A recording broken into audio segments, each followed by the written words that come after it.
So now I'd like to move forward and introduce our first featured speaker of the conference, Megan Maas.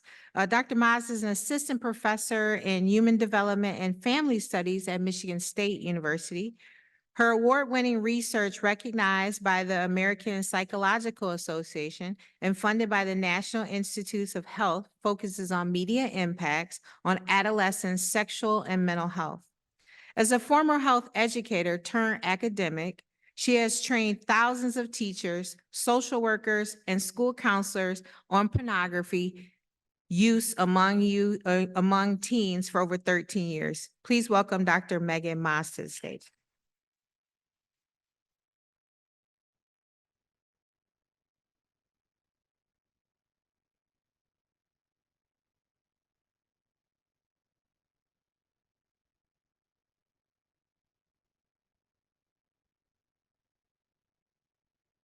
All right. Good morning. Let me get still morning, right? Situated here. My pronouns are she, her, and in terms of a physical description of myself, I am a white woman with short, dark hair, and I'm wearing a turquoise skirt and earrings with a black flowy top.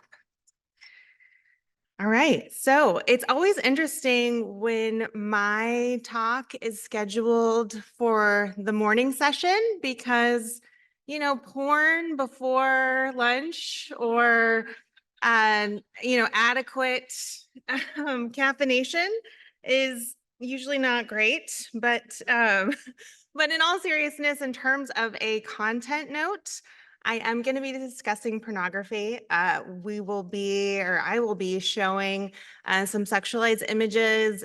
Any images that would be considered like technically pornographic will be blurred. But there will also be discussion of ambiguous acts of sexual violence as well as non-ambiguous acts of sexual violence and child sexual abuse perpetration. So please do whatever you need to do to take care of yourself, avert your eyes, check the weather, use the bathroom. I won't be offended. And if you'd like to connect on social media or any of that stuff, I would love to hear from you or, befriend you in that space. So, all right, here we go. Um, as you all know, adolescent sexual development is an integral part of the transition into adulthood. It is imperative that youth grow their competencies in this area to have healthy, long lasting relationships and full lives. And although there are lots of really exciting changes that are happening in terms of sex education standards, particularly, among different states like Michigan, uh, in general, there is still not a consistent um, foundational effort to provide comprehensive sex education to all youth. And so sometimes though, this is not something that people are that worried about because they think that sex education should occur in the home. But in a recent study that we did with over 2,000 college students, we found that less than half of parents are talking to their children about sexual health more than once, and less than a quarter are talking to them about sexual violence, and less than 7% are talking about pornography or pleasure.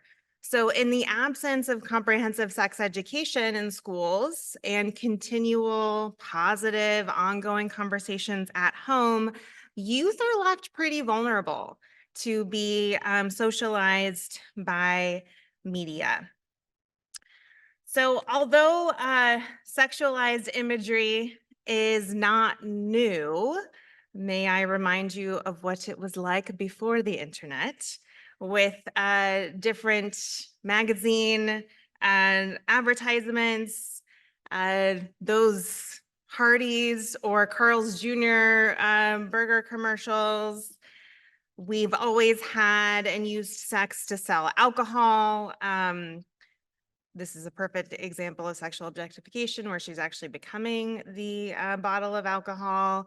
Uh, Fragrances, jeans. We've had a lot of sexualized imagery and particularly ambiguous sexual violence imagery throughout our media, but it has changed over time.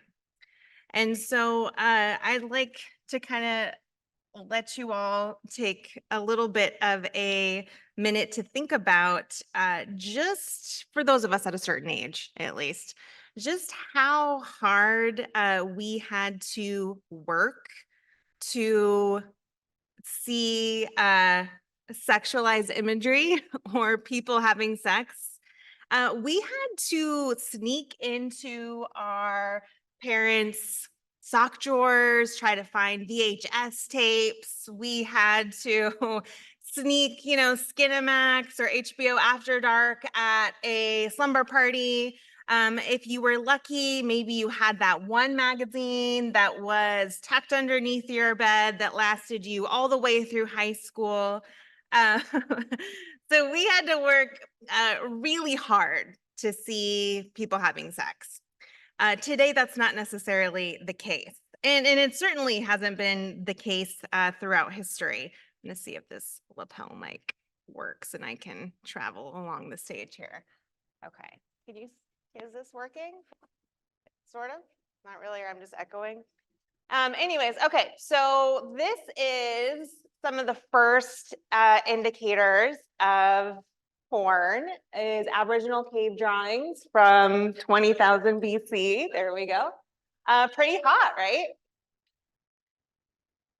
Flash forward to Greek sculpture, Roman frescoes, and even Renaissance paintings.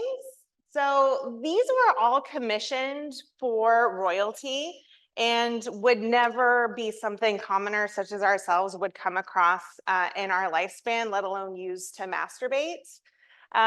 It wasn't until the late 18th or late 19th century in the 1880s where we see the emergence of photography. And this is where we really start to see what we know as pornography today. But this was still, porn was still about private collections for use. You would have to travel if you had enough money to Chicago, New York, San Francisco to see porn in those, those viewing. I don't know if you've ever been to a history of sex museum or something where you look into a viewer and turn the knob. Otherwise, you wouldn't be seeing porn either. It wasn't until the 1940s that we have the invention of the pinup girl, is where we have then mass distribution of sexualized imagery throughout the country. So this is when photography became cheaper, printing became cheaper, and that type of thing. This is what Playboy looked like when it emerged in 1953. And Hustler in 1974. So prior to Hustler, Hustler was the first company that showed images of external female genitalia, so vulvas. So prior to Hustler in 1974, what was distributed was mainly, just topless images of topless women. It wasn't until the 90s that we actually had fairly regular widespread access to porn through adult video stores. But you still had to actually go into the store and look somebody in the eye and ask for Debbie Does Dallas.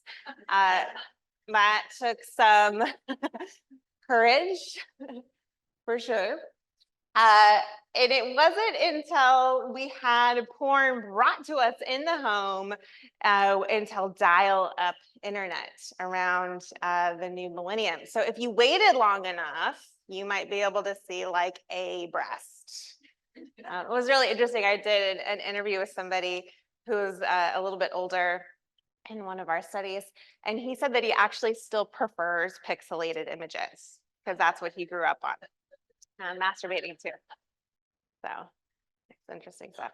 But then, of course, what we know of today is tube site porn. So tube site porn came to us in 2008. And so it is an endless streaming service of porn. And it is now available on our mobile devices. So you can see it anywhere you would like. Now, it isn't that we shouldn't see porn or even enjoy it. But for those of us who are concerned about adolescent sexual health and therefore concerned about their relationships and positive sexual experiences as well, those of us who research this type of thing and study it are usually coming from the perspective of really wanting to make sure that in the midst of being able to have all sorts of digital sexual experiences, that young people are still developing the skills to enjoy real life sexual experiences with real human beings. So how did we get here? There's a delay. It's okay. I'm trying to think of where, if this is the delay or this is the delay. Okay, so how did we get here? So the trends are interesting. So as a researcher, when we look at studies from the 90s, the average porn user was about 5 times a year. So this is kind of going back to like what I described before of, it's a special occasion thing. You're at a hotel, it's Valentine's Day, whatever. But now, on average, the porn users in studies are around like 5 times a month. This is for adults and youth combined in meta-analyses. And this is thought to be attributed to what's known as the AAA engine. So the internet made pornography available to everybody. It made it affordable. So most of it is free or very low cost. And it made the use of it anonymous. So we don't have to find, your stash anymore. Everybody can just delete their internet history. And so it's increased the frequency in which people use pornography over time as well, which has just, obviously resulted in a proliferation of websites. Does anyone want to shout out a number and take a guess at how many pornographic websites were recorded in 2019? Just shout out a number. 300,000, 250,000, any, huh? 2 million.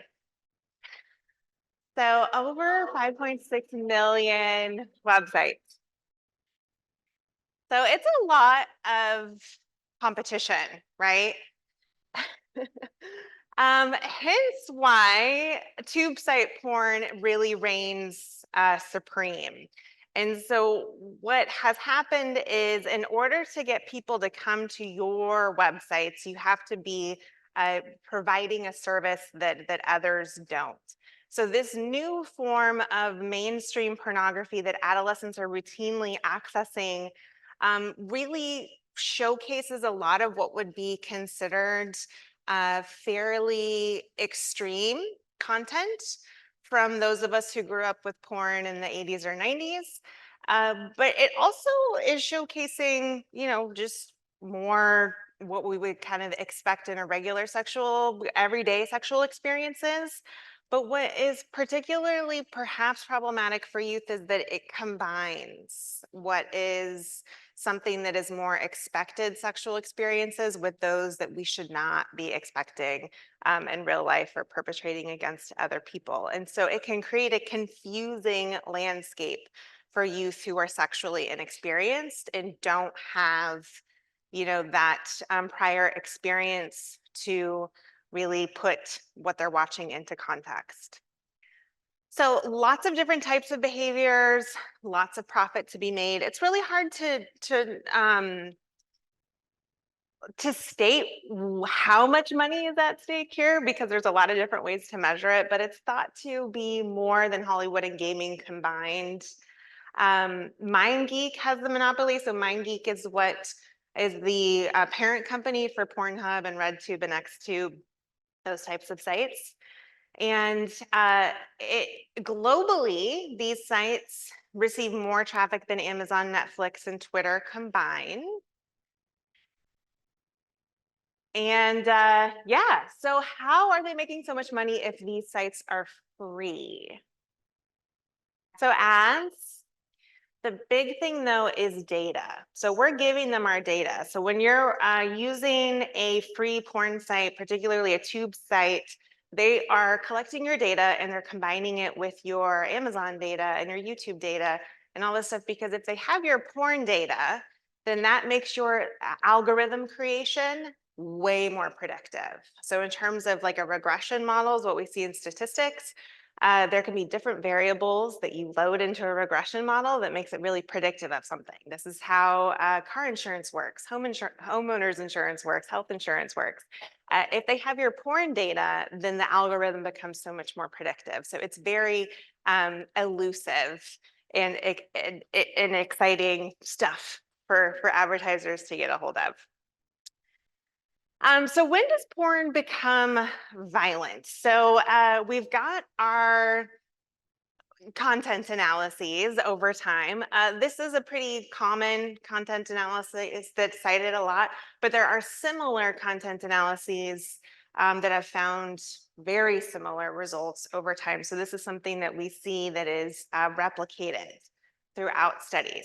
And essentially, it's that what we would consider and what is marketed as mainstream sort of normal porn is actually showcasing quite a bit of sexual violence.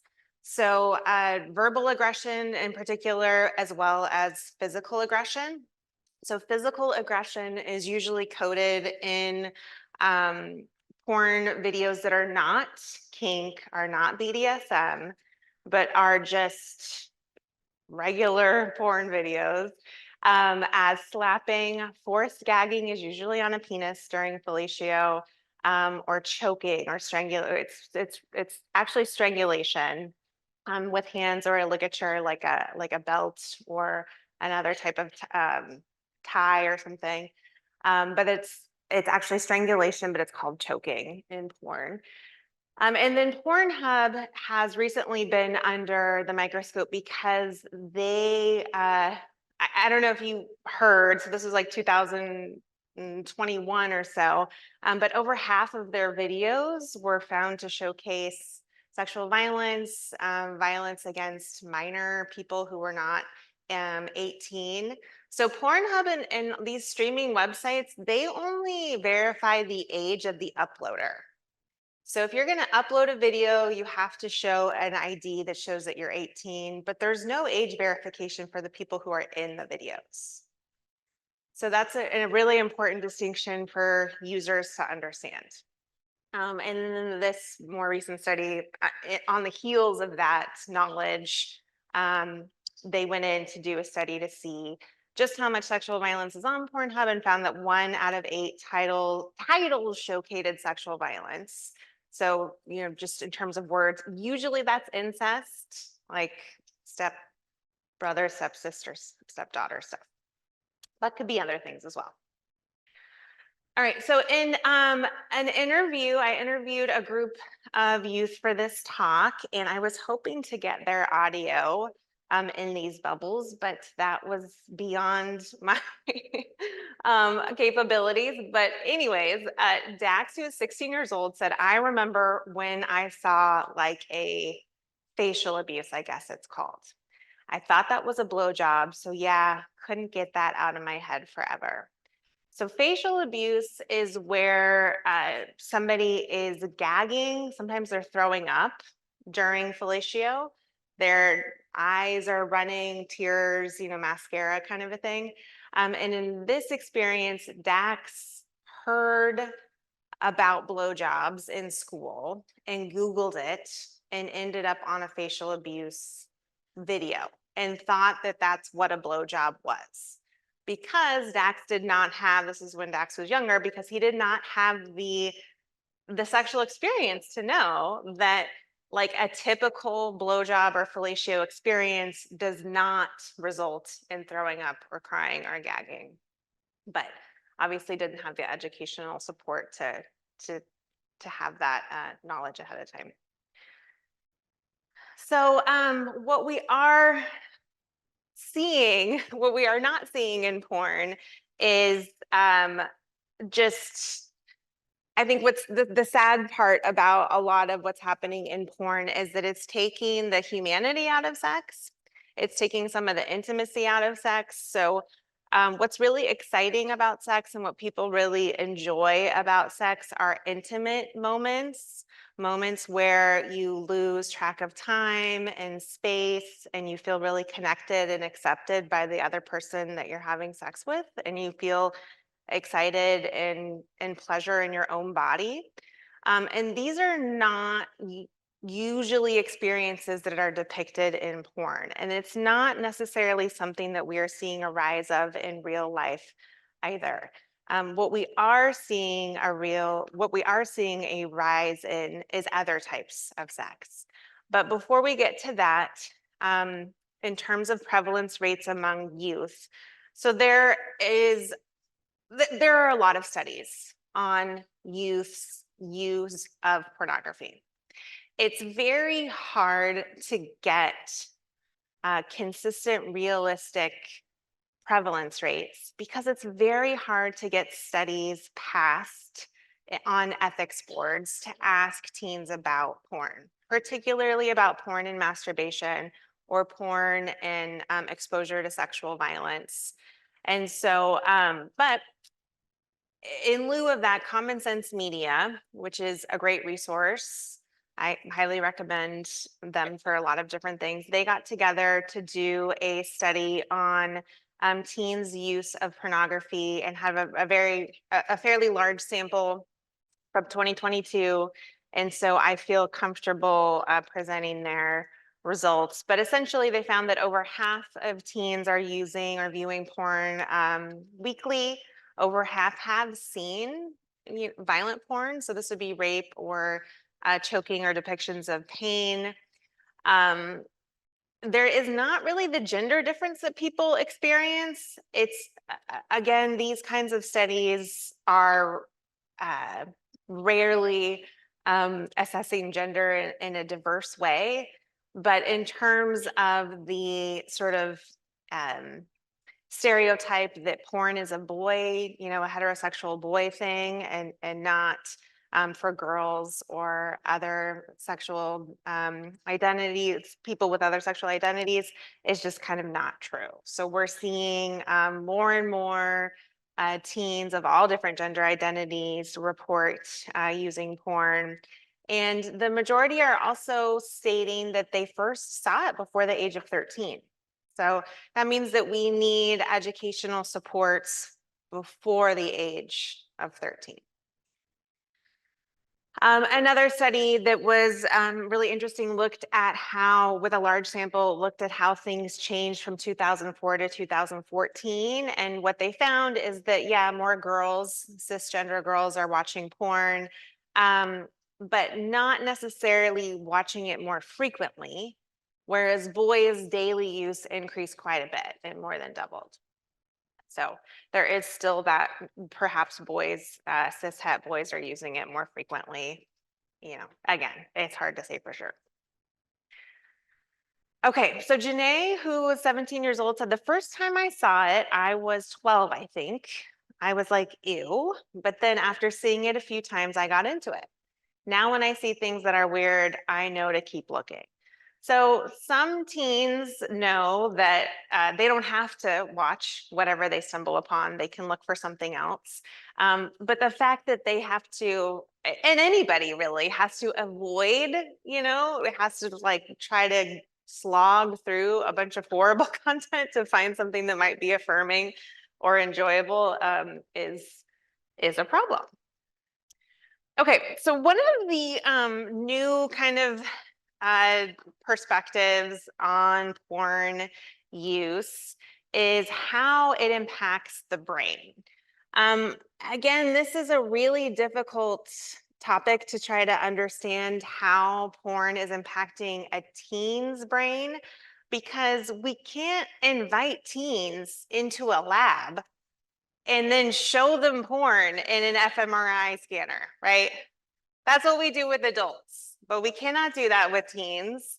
And so I would first like us to take a bigger picture in terms of brain development and what we do know about brains and sex in general. So Dr. Helen Fisher is an anthropologist who has studied thousands of brains of people at various stages of romantic relationships. And although there are a ton of people who study social neuroscience who are maybe just credible and awesome, the way that she and her team presents it is really digestible. And basically, what it kind of boils down to is that our romantic and sexual feelings have evolved over time in the form of neurochemicals in our brain. And this is to get us to not just be sexually attracted to somebody, but to actually be so drawn to them in a neurochemical way that we're going to stick with that person. And we're going to nurture that person in a way that might, happen long enough that we could raise some offspring together or at least care for ourselves. So this has evolved two systems. So one being this sort of protection, feel good, comforting system with oxytocin and vasopressin. And then another system, which is the excitement system. So this is an increase in dopamine. And remember, dopamine is the molecule of more. If you haven't read that book, I highly recommend it. So dopamine, experiences that give us dopamine are not necessarily pleasurable in and of themselves, but the pursuit of that pleasure is what the dopamine is associated with. So we are in a constant state of pursuit of whatever gave us the dopamine in the first place. But that thing is never enough. Think about an online shopping addiction, right? The purses and the shoes and the whatever, that's not the pleasure. The pleasure is in what you're putting in your cart. That is what is exciting. And serotonin is actually a dip in serotonin. That's what gives us those butterflies. It's when you fall in love, it's basically just really fun, enjoyable anxiety. It's just like, it's just anxiety that is fun. And so we've got these two kind of competing systems, but they work together to make relationships, and particularly sexual relationships, really fun and exciting. And we want more of those relationships and experiences. So we've got that going on. And then we've got, in terms of the teenage brain, this very unique stage of development. So until about 5 or 10 years ago, well, really more like 15 years ago at this point, it was thought that the majority of brain plasticity, or the ability for the brain to change, happened during infancy. And what we now know is that during puberty, there is a reorganization of the species. And so human brains reorganize as we're thought to, as we orient from our infant attachment system into a peer attachment system. And so there's a whole new wave of neurodevelopment where there's a lot of different branching and pruning that's occurring. And so it's not just hormonal changes that are happening in adolescence. There are these neuro brain changes. And the majority of that brain change is happening in the limbic system. So the limbic system is like the size of our fists. And it is what is called, like, referred to as the mammalian brain. And this is the part of our brain that falls in love and gets mad and gets hungry and wants to have sex and wants to do risks and wants to stay safe. And so it is the feeling brain, whereas the prefrontal cortex is evolved over this, and it is what primates have in common. Dolphins have a large prefrontal cortex, and it is sort of the brakes. So for adolescents, their prefrontal regions are developing at a slower rate. So you hear this a lot. They don't have a prefrontal cortex yet, or the prefrontal cortex isn't developed. That's not really accurate. It's the gray matter is just developing at a slower rate. But the limbic region is off the charts. And this is why everything feels amazing when you're a teenager. Like, all of your songs are just amazing. Holding hands are amazing. Like, an ice cream cone is amazing. I mean, like, driving with your windows down is amazing. Like, it's just amazing. This is why you should all travel, before the age of 25. Because then as you get older, travel's not as amazing. You're like, this is really annoying. But when you're 20, you're like, we're leaving on a bus. This is so cool. That is all from that limbic region being just on fire.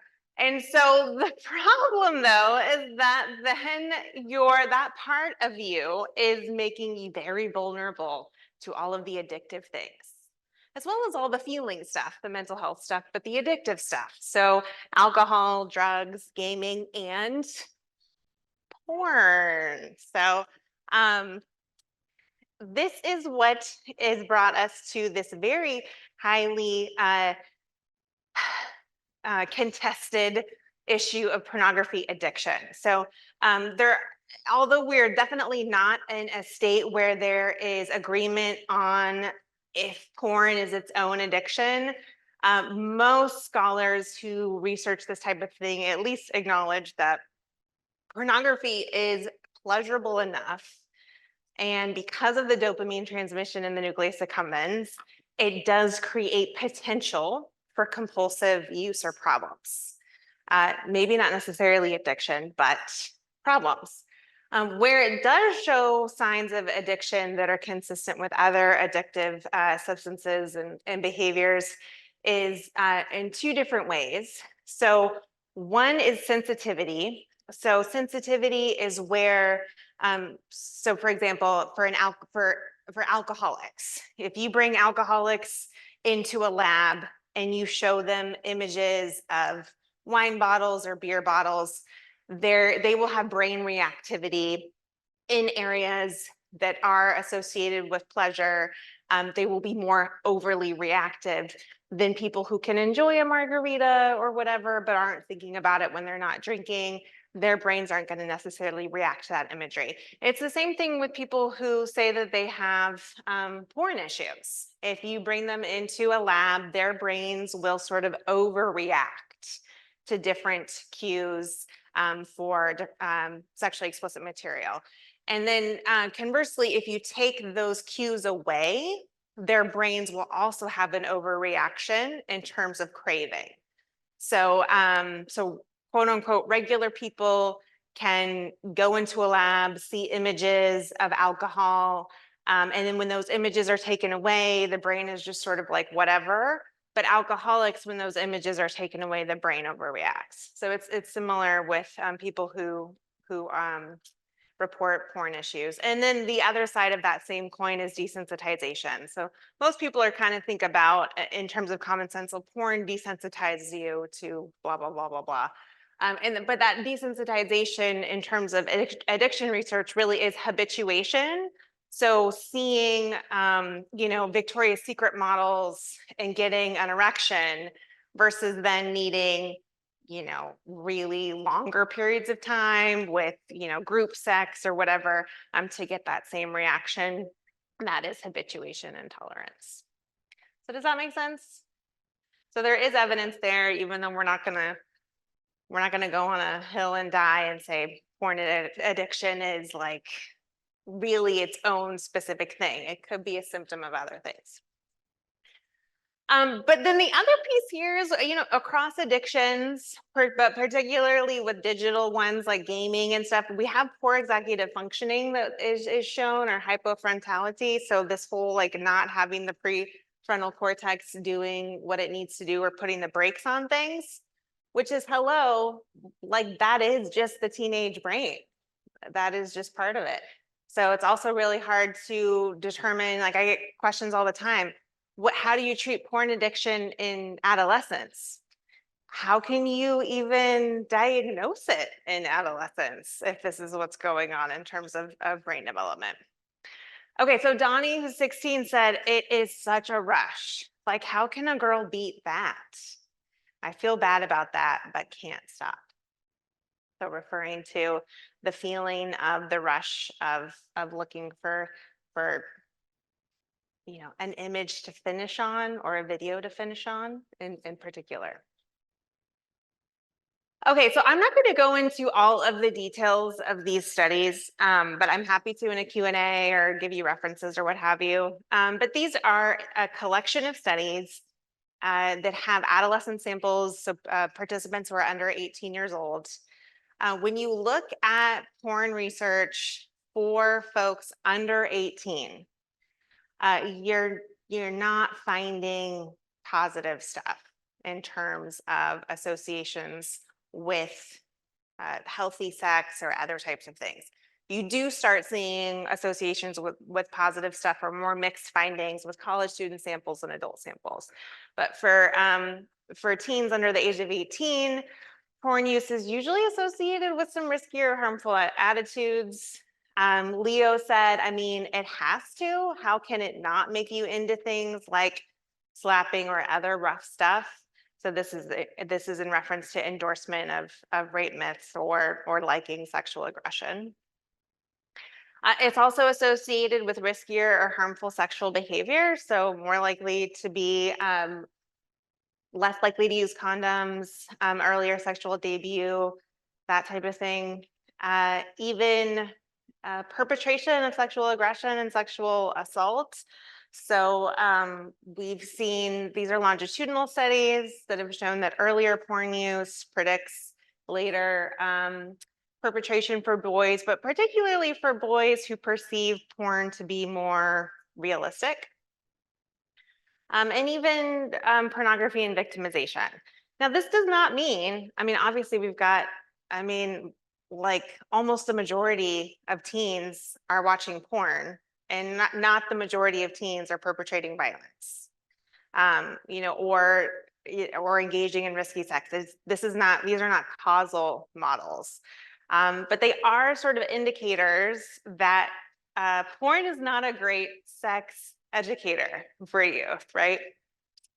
So what about LGBTQIA youth? I get this question a lot. So we really only have qualitative data that are specifically looking at more gender or sexual diverse youth experiences with porn.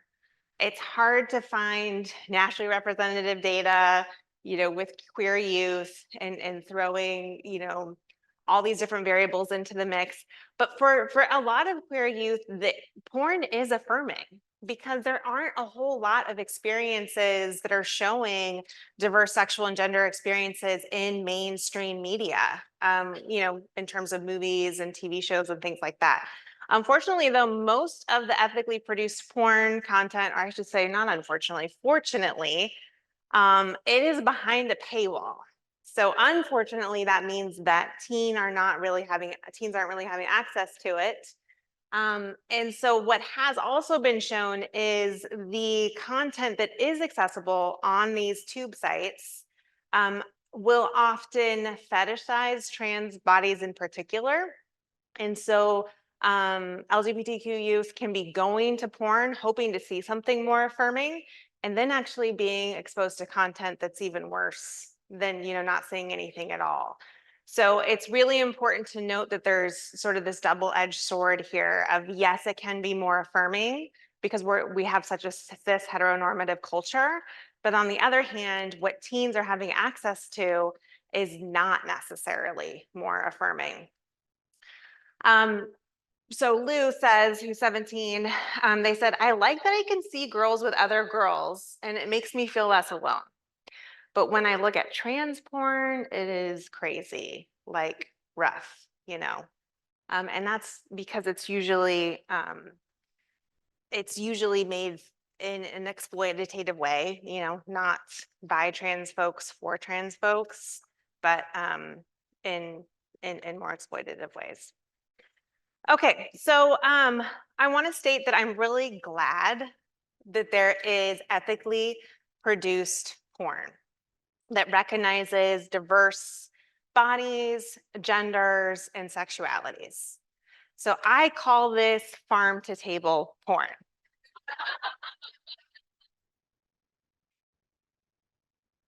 Farm to table restaurants work with local farmers. They're really intentional about the food that they make. They are really careful about how that food is made. But they do not change the fact that this is the most common symbol globally. So farm to table restaurants do not make McDonald's on the corner any less of a problem, any less you know, unhealthy, or less popular. And so, unfortunately, queer and feminist porn does not make Pornhub less of a problem. Does that make sense? Okay. Because real sex is about connection. It's not about performance. And I am not talking about the type of connection that requires marriage or really even commitment. But it is the type of sex that requires, connective sex requires consent, it requires communication, and it requires clarity. So, a clear state of mind. And unfortunately, we're not necessarily seeing a rise in these types of sexual experiences. What we're seeing are a rise in what is called rough sex. So my friend and colleague, Debbie Herbenek, at Indiana University is really leading the work on rough sex. And what she has found is that young people conceptualize it differently. So rough sex is not new. Rough sex has been around since, probably those cave people were doing some rough sex. But it has changed. It's not new, but it has changed. So it used to be considered like hair pulling, vigorous sex, spanking, biting. But now that includes choking, strangulation, forced gagging on a penis, slapping, even punching, or what's called consensual non-consent in porn. And so where are young people really learning about these behaviors if they're on the rise? In some of her earlier work on choking and strangulation during sex, she found that indeed cis-het boys and men are learning about it in porn. But young women are describing learning about it in memes. So she asked me to help with a content analysis on choking and strangulation depicted in during sex depicted in memes. And what we really noticed as we were doing this work is that the power of memes is that they normalize everything. They normalize things by making it look benign.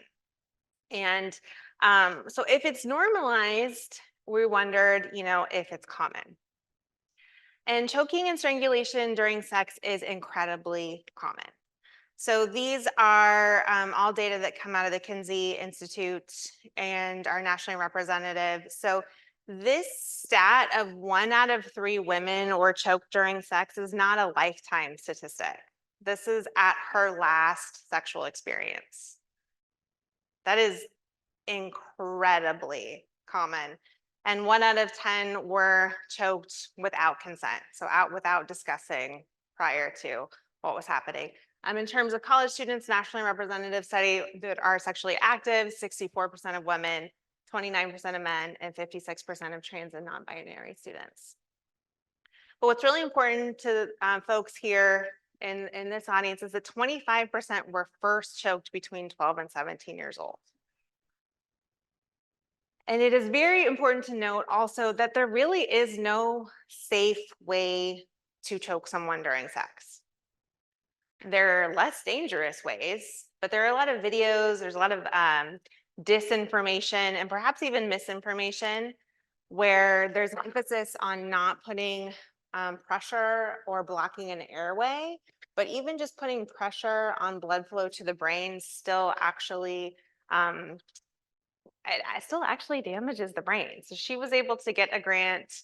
Then they're looking at the brains of people who are choked regularly during sex and people who have been strangled repeatedly as part of an intimate partner violence situation. And they're very similar brain outcomes.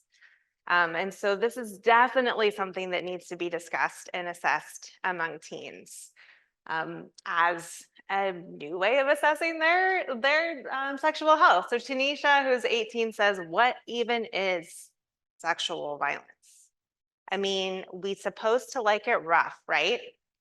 So how are we supposed to know if it's wrong or not?" So this is what I mean by ambiguous acts of sexual violence, where if rough sex is becoming more of a norm, how can anybody truly identify, especially if they're new to sex in general, what's happening to them or what they like or need? And part of this is just this is in part of just a larger socialization process that's happening now digitally in terms of media. So youth are both learning and processing sexual scripts from media, parents, peers, porn, and then they're practicing them in sexual media, social media, and sort of indicating to the world who they are, what they're up for. And so social media is very image based now, and it's also very celebrity based. And there's a lot of pressure to make your profile be super sexy or just pretty and fun, like the OGs, Kim Kardashian and Taylor Swift. So they're, considered old people. Taylor Swift, though, obviously made a comeback in 2023. But there's a lot of pressure to curate the social media to be sexy and to include specific types of pictures, like the belfie is the butt selfie, or pictures of a butt, your butt, hidden in your social media profile.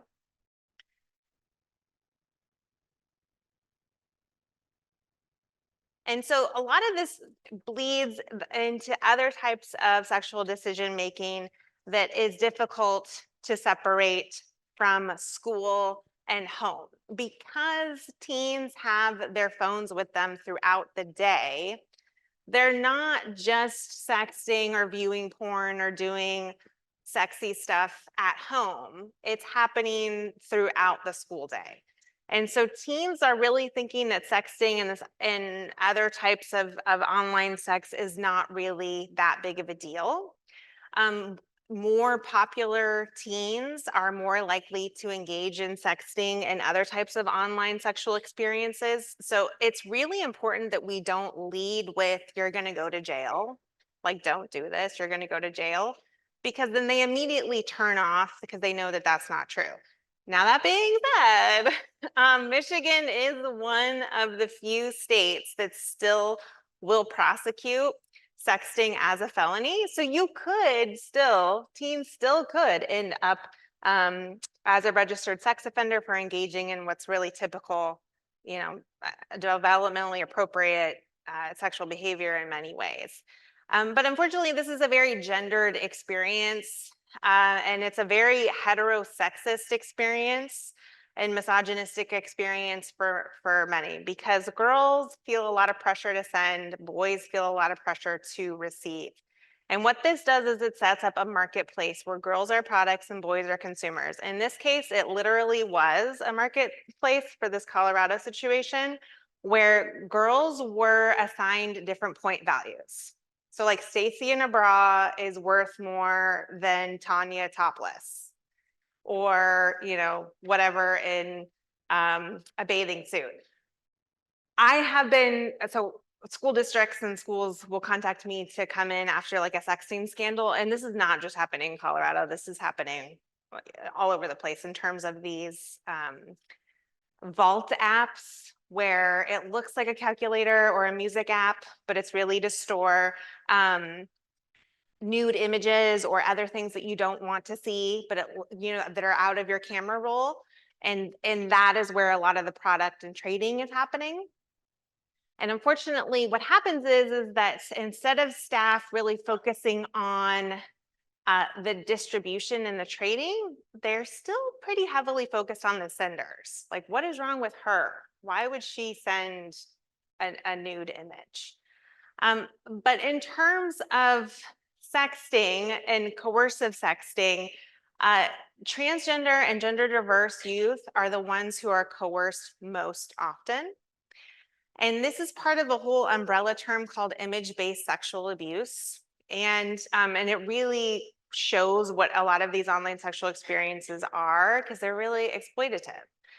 Whereas forwarding nudes without consent, transgender and gender diverse youth are the least likely to forward other people's nudes And cisgender, hetero, particularly boys, are the most likely to forward and distribute. And they usually are images of girls and women. So-called revenge pornography is really a misnomer because revenge, indicates that there was some wrongdoing on the other end. But this is where video is posted without consent on the wider sort of interwebs.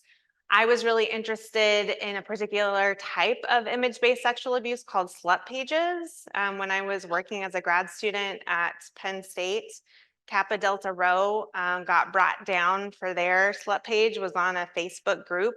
And it took like 7 years of alumni to say like, hey, there's images of girls being raped, girls who had just been raped, who are naked and propped up in different positions, being shared on these Facebook groups.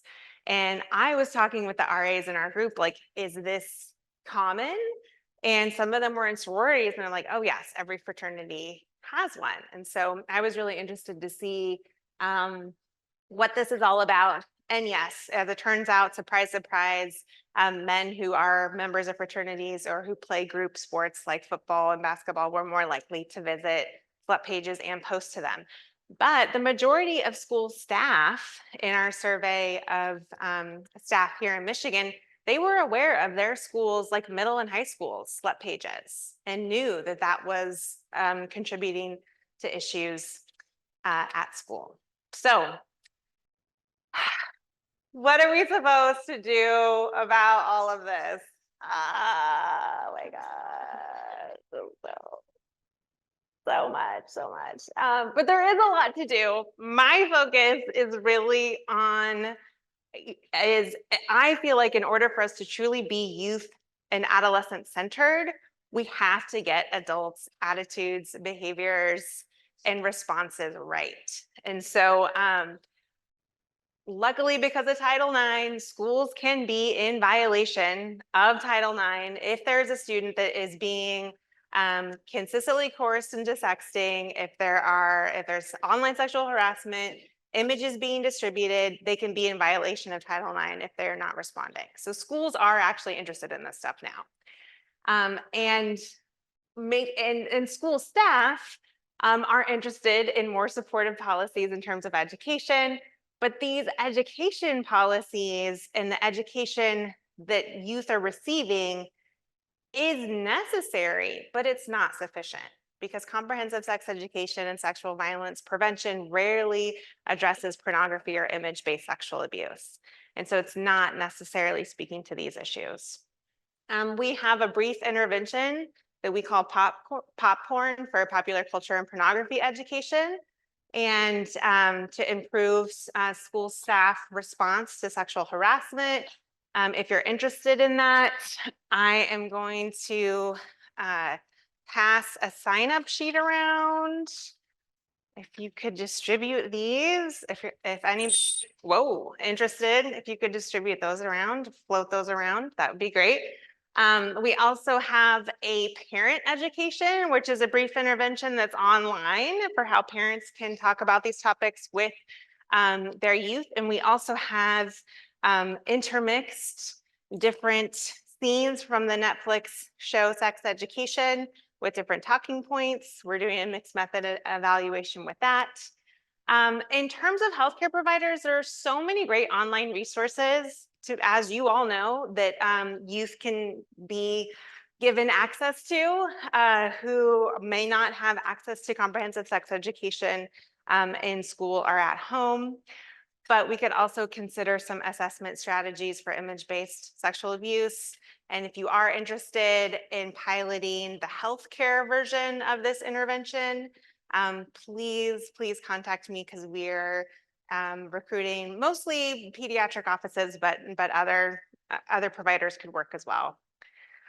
So yes, porn's not what it used to be. It's everywhere. It's showing more violent behaviors than it has in the past. Rough sex is on the rise, particularly choking and strangulation, which has some issues. Image-based sexual abuse is not handled very well by adults right now. So we need to support adults and educate them to be perpetrator focused.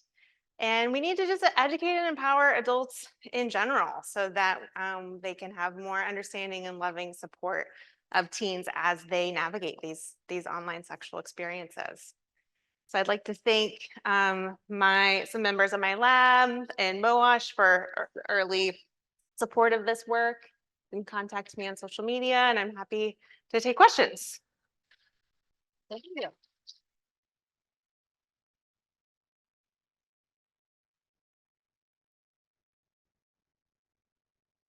Oh, we actually are going to start with our first question from the chat. So Megan, folks at home are wondering if the pandemic had any impact on folks' pornography use. So it did, yeah. So there are lots of data that show that teens are using porn more frequently and engaging in more cyber sex, online, digitally experienced sexual experiences and less sort of contact in-person sexual experiences, although I think that's changing now too and heading back to more in-person stuff. We did see an uptick there for sure. Hi, do you have any data on erotic reading? Like, because I know clients that are using like Archive of Our Own and just like reading like erotic fan fiction. Is there anything that we have data on about that? So, there is very little data on that. And I get this question all the time now, especially like One Direction fan fiction. So yeah, we got to do a study. I keep telling my students, does anybody want to do like fan fiction, data collection? Because it's really needed. But that is a great question. And yeah, we just don't know. Okay. Yeah, I mean, just in terms of scientifically, how common it is, what experiences are like. I did come across one qualitative study that did show that One Direction fan fiction readers were sort of kind of hoping for and expecting some rougher stuff in their real life sexual experiences, but they hadn't had those yet. Hi, I'm a pediatrician in Detroit.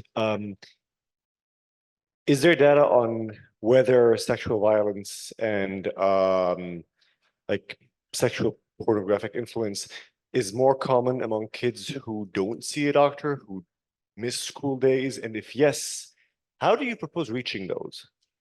So are you asking if it's more common amongst teens who are seeing? I mean, I'm asking, how do you propose we reach children who don't get a pediatrician, who tend to miss school days? Oh, I see. How can we reach those? Because that's a high-risk population.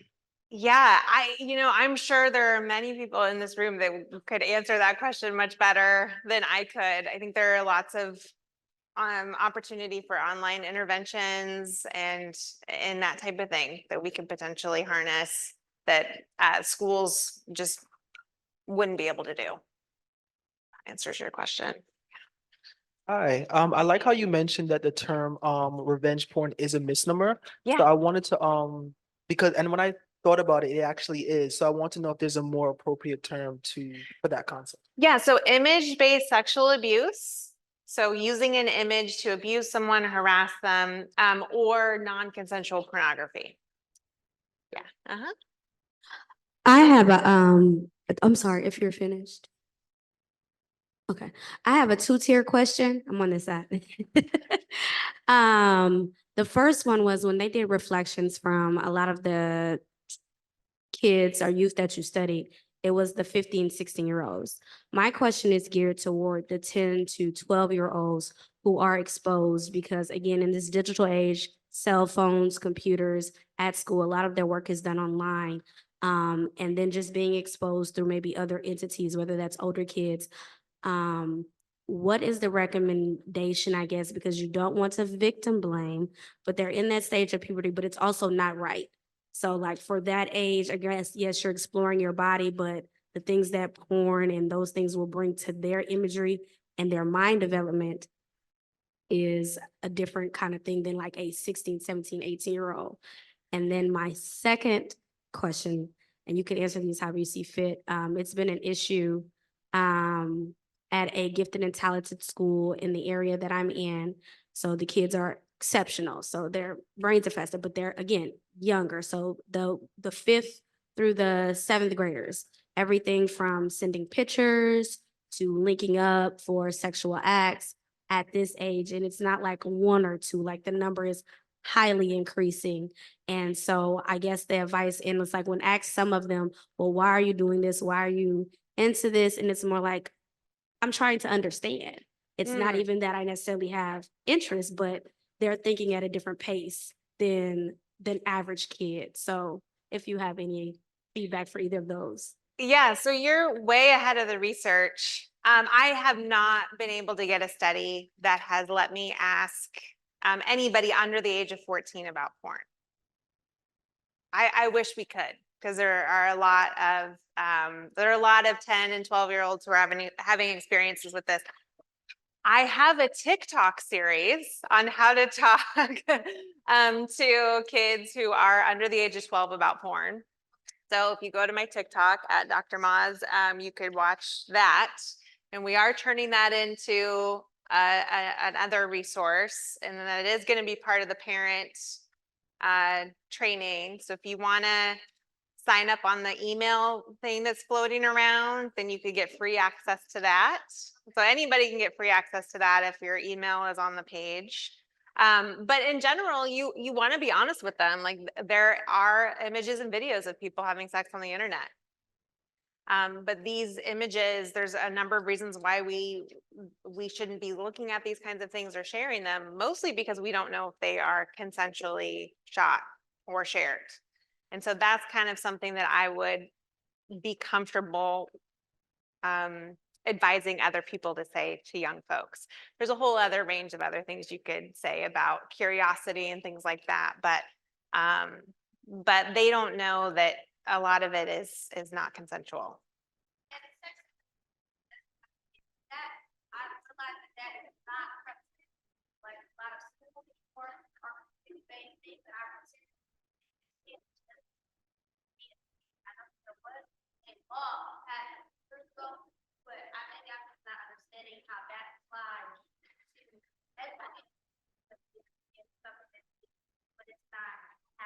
Yeah, so we require HIV education. The sex education is really more district specific, where decisions are made.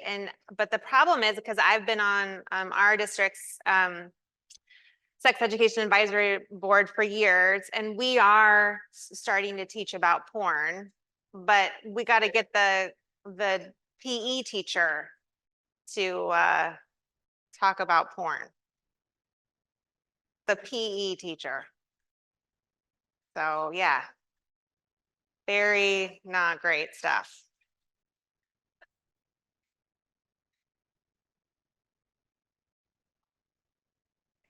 But the other thing I want to say is that we are trying to advocate to get guest speakers approved for school-based sex education. And I would advise you to push for guest speakers to get approved in your areas as well.